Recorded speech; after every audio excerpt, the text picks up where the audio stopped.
다시 시즌 3 기도 입김이 서리기까지 비전을 위해서 기도해 주십시오. 우리 같이 서로 주고받는 비전 문구를 하겠습니다. 너는 내게 부르짖으라.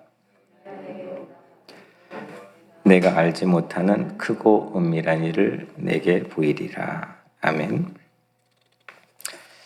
오늘은 기도 입김 새벽 예배 제가 복귀하는 첫째 날인데 그동안 섬겨주신 강 목사님께 감사드리고 또 현장이나 온라인 예배를 통해서 함께 해주신 여러분들 모두에게 깊이 감사드립니다. 오늘은 27번째 마태의 기도 입김 새벽 예배 말씀입니다. 제목을 합심기도 이렇게 붙여봤습니다. 19절에 있는 유명한 말씀이죠. 너희 중에 두 사람이 땅에서 합심하여 무엇이든지 구하면 하늘에 계신 내 아버지께서 그들을 위하여 이루게 하시리라. 달랑 두 사람만 합심, 영어 성경에는 agree, 서로 동의해서 마음을 맞춰서 합심해 기도하면 뭐라고 하셨죠? 하늘에 계신 내 아버지께서, 하나님께서 반드시 그들을 위하여 이루어 주신다. 라는 말씀입니다. 이거 언제 들어도 우리에게 위로가 되는 말씀입니다. 그런데 이 말씀만 따로 알고 있는 경우가 다반사입니다. 두세 사람 또 두 사람이 함께 있는 곳에는 주님의 이름으로 함께 있는 곳에는 주님께서 우리와 함께 해주시고 두 사람이 합심하여 기도하는 곳에는 하나님께서 반드시 이루어 주신다. 이 말씀이 너무 우리에게 위로가 되는 말씀인데 이 말씀을 우리가 구분해서 이 말씀만 알고 있는 경우가 다반사입니다. 그런데 이 말씀은 우리가 같이 지금 읽었던 것처럼 용서와 화해, 예수님 제공해 주신 용서와 화해의 매뉴얼 속에 결론처럼 마지막에 담겨 있는 말씀, 약속의 말씀입니다. 그래서 먼저 위에 있는 용서와 화해의 말씀 우리가 살펴보면 용서라고 하는 거는 뭔가 해결해야 될 그런 일이 사실은 일어나지 않았다거나 아니면 사실 그건 중요한 게 아니야 라고 말하는 게 아닙니다. 그건 별로 중요한 게 아니었어. 그건 사실 그건 그렇게 일어나는 게 아니야. 그런 문제가 아닙니다. 그거는 용서가 필요한 게 아니라 오해를 풀면 되는 겁니다. 용서는 오해보다도 훨씬 쉽지가 않습니다. 아주 어려운 문제입니다. 용서와 화해의 문제가 해결되지 않기 때문에 세상엔 전쟁도 일어나고 또 작게는 미시적으로 가정이나 아니면은 교회나 여러 공동체도 어려움을 당하고 있습니다. 사람들이 다 똑똑한 사람들이 모여 있는데도 불구하고 그 문제를 쉽게 해결하지 못합니다. 용서라고 하는 것은 실제 그런 일이 있었어. 그게 분명히 그 일이 있었고 실제 그 일이 매우 중요해. 그렇기 때문에 그냥 넘어가지 않고 해결하려고 하는 것이 용서와 화해의 문제입니다. 그래서 과거의 역사의 문제들, 심지어는 독일은 몇십 년이 지난 그 나치의 잔행을 용서와 화해의 문제라고 하는 이 정부의 새로운 구성을 만들어서 그 문제를 해결하는데 아예 그 문제 별로 중요하지 않아 이렇게 접근하는 게 아니죠.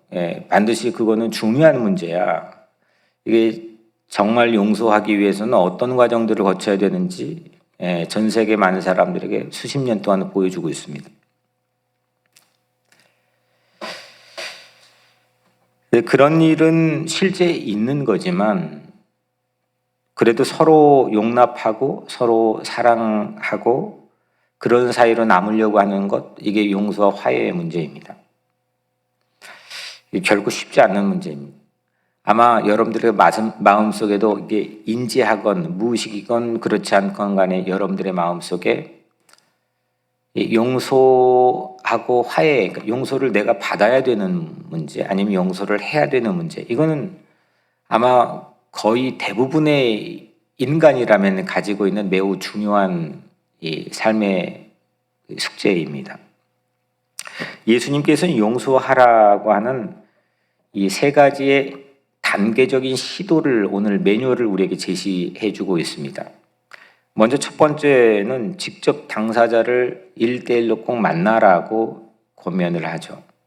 15절, 내 형제가 죄를 범하거든 가서 너와 그 사람과만 상대하여 권고하라. 만일 들으면 내가 내 형제를 얻을 것이요.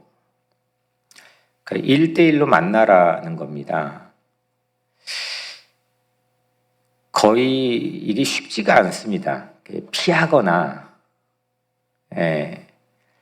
아니면은 그냥 그 문제를, 나의 문제를 받아들이지 않거나, 내가 뭐 도망가거나, 그 문제로부터 탈피하거나, 사실 이게 쉽지가 않습니다. 1대1로 만난다는 건 용기가 필요합니다. 그리고 겸손과 기도도 필요합니다. 근데 예수님께서는 우리에게 그렇게 말씀해 주셨습니다.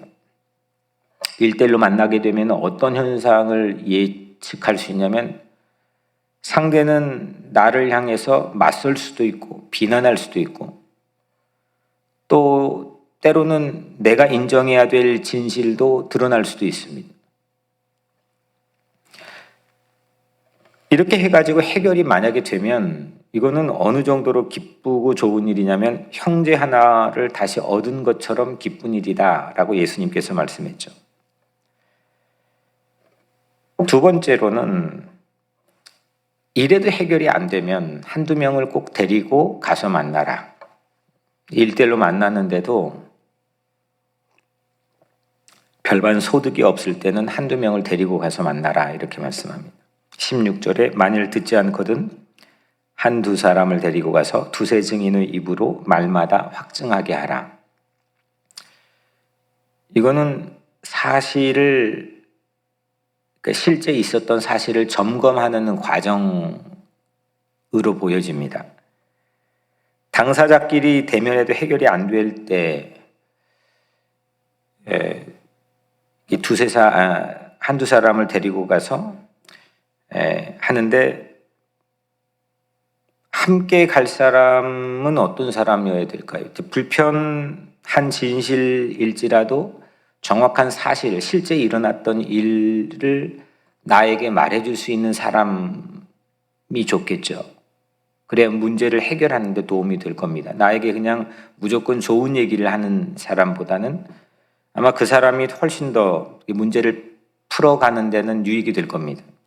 거꾸로 내가 옳은데 상대가 부득불 인정하려 하지 않는다면 함께 간 사람들이 증인이 되어줍니다. 이거는 구약 성경의 율법에 나와 있는 하나의 중요한 전통입니다. 이래도 해결이 안 된다면, 그러니까 1대1로 만났는데 해결이 안 됐고 그리고 한두 사람을 데리고 가서 정성을 보였는데도 해결이 안 된다면 세 번째는 교회에 말하라는 겁니다. 17절, 만일 그들의 말도 듣지 않거든 교회에 말하고 교회의 말도 듣지 않거든 이방인과 세리와 같이 여기라 했습니다.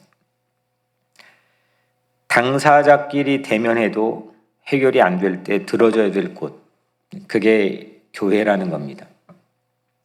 교회는 이 용서와 화해 문제를 가장 중요한 이 화두로 삼고 있는 곳이어야 된다는 거죠. 이게 복음인 겁니다.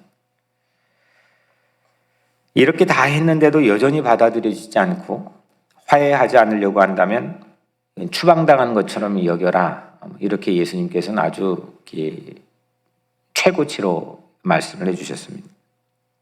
이거를 교회 치리라고 하죠. 교회 정치, 치리라고 합니다.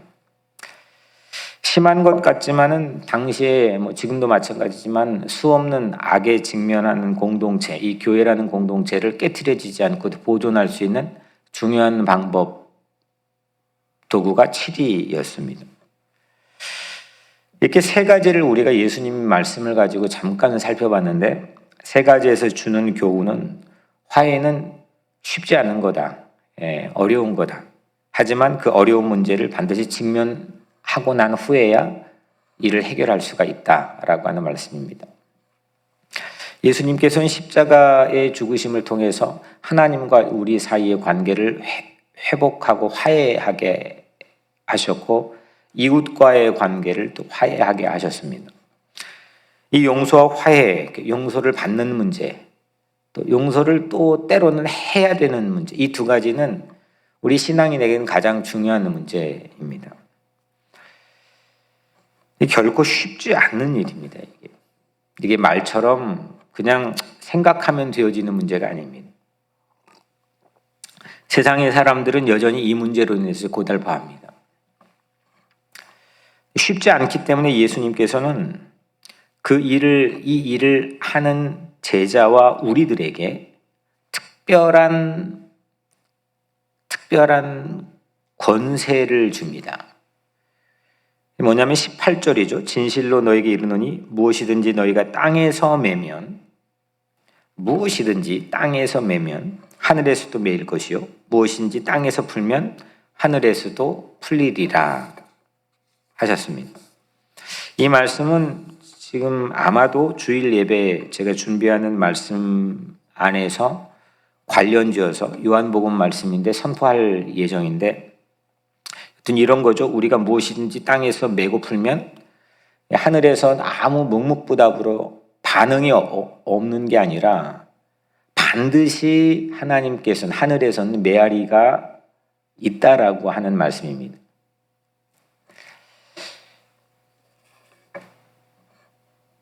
상당히 중요한 신앙의 전제 조건입니다.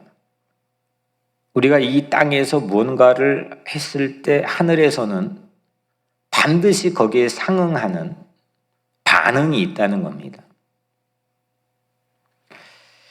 이 전제 조건이 없게 되면 이 땅에서 우리는 하고 있는 모든 신앙, 이 주체의 행동에 대해서 답을 찾기가 쉽지가 않습니다. 이걸 지속시켜 나갈 힘도 우리 갖기가 쉽지가 않습니다. 오늘의 말씀 핵심은 사실 여기 있습니다. 19절에 보면 진실로 다시 너희에게 이르노니 너희 중에 두 사람이 땅에서 합심하여 무엇이든지 구하면 하늘에 계신 내 아버지께서 그들을 위하여 이루게 하시리라. 너희 중에 두 사람이 어떤 사람입니까? 우리가 쭉 살펴봤죠. 이 용서와 화해, 이걸 복음이라고 말합니다. 예수 그리스도가 장차 이 말씀 뒤에 십자가에 못 박혀 돌아가시는 목적이 되는 겁니다.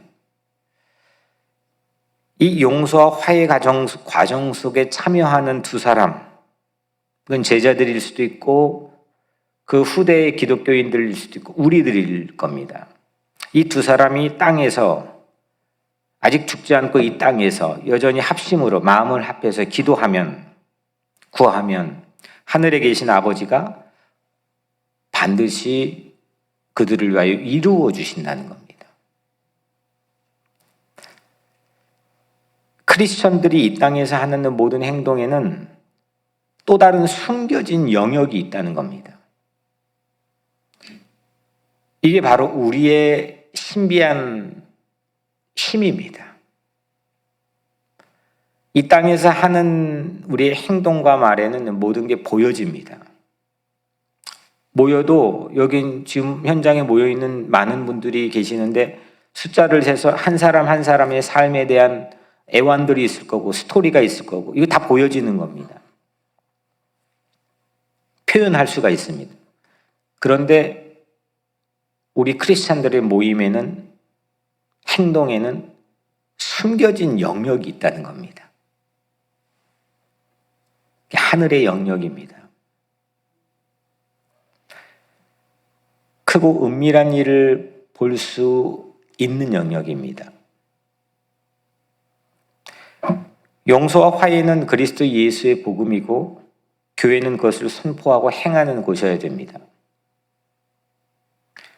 공동체와 교회가 되려고 노력하는 일은 우리끼리만 하는 게 아니라 우리끼리 보여지는 사람들과만 예배드리는 기도하고 찬양하는 일이 아니라 하나님이 우리와 함께 하신다는 겁니다.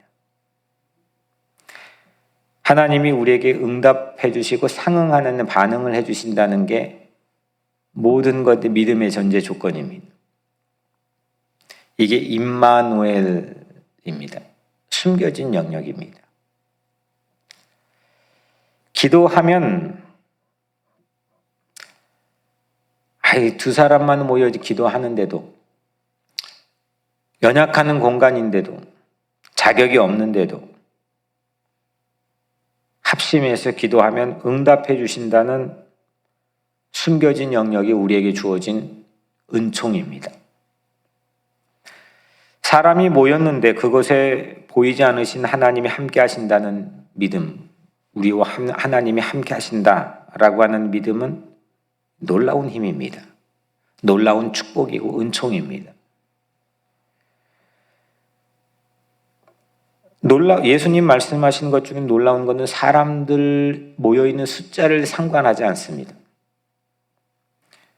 세상은 몇만 명 정도는 있어야 최소한 사회를 변혁시켜 나가고 법안을 바꿔 나갈 수 있는 힘이 주어집니다. 사람들이 모여 있어야 그 목소리에 힘이 생깁니다.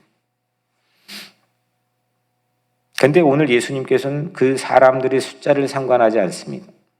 단 한 사람은 이상이어야 된다는 것. 최소 단위의 공동체여야 된다는 겁니다. 한 사람의 가치를 천하보다도 귀하게 여기신 예수님께서 그 사람들이 더불어 살아가는 삶의 모습이 최소 단위에 반드시 내가 함께 있겠다는 겁니다. 두 사람 이상이 모여서 기도하면 하나님께서 함께 하시는 줄로 믿습니다. 오늘 이 새벽 메스베스의 현장에 있는 우리들, 또 온라인을 통해 각 가정에 영적으로 함께 이 시간에 기도하고 있는 모든 교우들, 우리끼리만 말하고 듣고 하는 그런 관계로 있는 게 아니라 반드시 숨겨진 히든 플레이스가 있다고 하는 것을 믿으시길 바랍니다. 그래서 우리는 최선의 노력은 하고 그 가운데 기도도 있겠지만, 기도는 우리의 신앙적 행위이겠지만, 그보다 사실 더 중요한 것은 숨겨진 영역을 믿어야 된다는 겁니다. 사람이 보이는 행동을 하는데 거기엔 보이지 않는 선으로 모든 일들을 합력하여 선을 이루어 가시는 하나님의 섭리를 우리는 믿습니다. 기도하는 것은 인간의 보이는 행동입니다. 그게 아무리 거룩할지라도 그는 인간의 행동입니다. 그러나 응답은 보이지 않는 하나님의 일입니다. 신비한 일입니다. 숨겨진 영역에 반드시 우리와 함께하는 약속입니다. 기도하는 것은 그래서 일종의 술래잡기와 같습니다. 이런 은밀한 일을 찾는 술래가 기도자이기 때문입니다. 하나님께서 우리에게 숨겨놓으신 은밀한 일들을 만날 수 있는 통로가 기도입니다. 20절에 마지막 두세 사람이 내 이름으로 모인 곳에는 나도 그들 중에 있느니라. 이 말씀은 오늘 기도하면서 우리 마음에 주신 약속으로 새기고 외워서 오늘 하루에 살아가는 일용할 양식으로 삼으면 좋겠습니다. 두세 사람이 내 이름으로 모인 곳에는, 두세 사람이 내 이름, 예수 이름으로 모인 곳에는 나도, 예수님도 그들 중에, 우리 중에 함께 있느니라. 두세 사람은 그리스도 화해와 복음을 위해 힘쓰는 이들이고 기도하는 이들입니다. 두세 사람이 예수님 때문에 모이면 예수님도 반드시 거기에 함께 있는 줄 알라라고 하는 말씀입니다. 숨겨진 하늘의 힘, 하나님의 능력, 하나님의 약속을 믿고 살아가는 우리 모든 성도 여러분들 되기를 주님의 이름으로 간절히 축원합니다. 아멘. 오늘 이 말씀을 붙들고 우리 각자 기도하면서 하루 시작했으면 좋겠습니다. 오늘 특별히 기도할 제목은 지난 부활 주일에 우리 교회 찾아와 주신 22명의 귀한 영혼들을 위해 삶을 위해서 기도해 주시고 신앙을 가지고 살아갈 수 있는 그런 계기가 될 수 있도록 하나님 그들의 마음을 움직여 달라고 기도해 주시고 또 우크라이나와 또 그뿐만 아니라 세상의 전쟁으로 두려움과 공포 가운데 있는 수많은 어린이들, 특히 여성들, 또 많은 우리 이웃들을 위해서 이 시간 우리 여러분들 기억해 기도해 주시길 바라고 또 특별히 우리의 더불어 살아가는 이 코로나 끝자락이지만 이 여파로 여전히 고통 가운데 있는 우리 함께 살아가는 이 도시의 이웃들 또 특별히 교회들 또 어려운 기관들 위해서 기도해 주시고 오늘 우리 각자의 삶에서 용서와 화해의 일이 이루어지고 또 우리를 통해 선포되고 전달되고 그런 증인의 삶을 살게 해주시고 이를 위해서 우리가 모여 기도할 때마다 하나님이 늘 우리와 함께 계신다는 그 약속을 믿고 기도하게 해달라고 그렇게 기도하는 시간 되길 바랍니다. 제가 먼저 기도하고 오늘 여러분들 각자 기도하겠습니다. 은혜로우신 아버지 하나님 감사합니다. 오늘 이 아침 주님께서 우리에게 귀한 말씀을 묵상하고 또 붙들려서 또 기도하게 하심을 감사합니다. 우리 각자의 삶의 자리에 여러 다양한 사연들 또 어려움들 막막한 일들이 있을 줄로 압니다. 하지만 그곳에 우리 함께 기도할 때 하던 일을 잠시 멈추고 그 한 사람을 위해 이 공동체가 하잣몸 기도를 할 때 하나님께서 반드시 그곳에 함께 하신다는 굳건한 믿음을 갖는 우리 모두가 되게 하여 주옵소서. 그리하여 우리가 이 땅에 살아가는 순간순간마다 하나님이 함께 하심을 믿고 기도하게 하시고 이 공동체를 통하여서 화해와 용서의 복음, 그리스도 예수의 복음이 땅끝까지 선포되고 증거되는 증인되는 교회가 되게 하여 주옵소서. 오늘 하루 사랑하는 모든 성도들의 삶을 기억하여 지켜주시고 저들이 어디에서 무엇을 하든지 주님께서 늘 동행하여 주시옵소서. 예수 그리스도의 이름으로 간절히 기도드리옵나이다. 아멘.